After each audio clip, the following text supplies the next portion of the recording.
ಯಾವುದು ಸ್ಮೋಕಿಂಗ್ ಅಥವಾ ಡ್ರಿಂಕಿಂಗ್ ಅಥವಾ ಡ್ರಗ್ಸ್ ಅಬ್ಯೂಸು ತುಂಬ ಜಾಸ್ತಿ ಆಗ್ತಿದೆ. ಅದು ಎಲ್ಲ ಫರ್ಟಿಲಿಟಿ ಮೇಲೆ ಎಫೆಕ್ಟ್ ಆಗುತ್ತಾ? ಖಂಡಿತ. ಹೇಗೆ? ಖಂಡಿತ ಎಫೆಕ್ಟ್ ಆಗುತ್ತೆ. ಸ್ಮೋಕಿಂಗ್ ತುಂಬ ಜಾಸ್ತಿ ಎಫೆಕ್ಟ್ ಆಗ್ತದೆ. ಸ್ಮೋಕಿಂಗ್ ಆ್ಯಂಡ್ ಡ್ರಗ್ಸ್ ಎಲ್ಲ ತುಂಬ ಜಾಸ್ತಿ ಎಫೆಕ್ಟ್ ಆಗ್ತದೆ. ಆಲ್ಕೋಹಾಲ್ ಬಿಯಾಂಡ್ ಲಿಮಿಟ್ ಇದ್ದರೆ ಒಬ್ವಿಯಸ್ಲಿ ಅದು ಎಫೆಕ್ಟ್ ಆಗ್ತದೆ.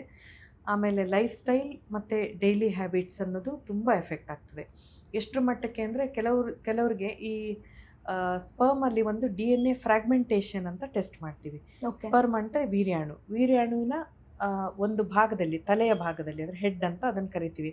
ಅದು ಮನುಷ್ಯರ ತಲೆ ಥರ ಇರೋದಿಲ್ಲ, ಬಟ್ ಅದಕ್ಕೆ ಹೆಡ್, ಬಾಡಿ ಆ್ಯಂಡ್ ಟೈಲ್ ಅಂತ 3 ಭಾಗ ಇರ್ತದೆ ವೀರ್ಯಾಣುಗೆ. ಅದರಲ್ಲಿ ಹೆಡ್ ಅನ್ನುವ ಭಾಗದಲ್ಲಿ DNA ಕಂಟೆಂಟ್ ಇರ್ತದೆ. ಆ ಸ್ಪರ್ಮಿನ ಫುಲ್ ಶಕ್ತಿ ಅದರಲ್ಲಿ ಇರ್ತದೆ ಅಂತ ಹೇಳ್ಬೋದು ಸಿಂಪಲ್ ವರ್ಡ್ಸಲ್ಲಿ.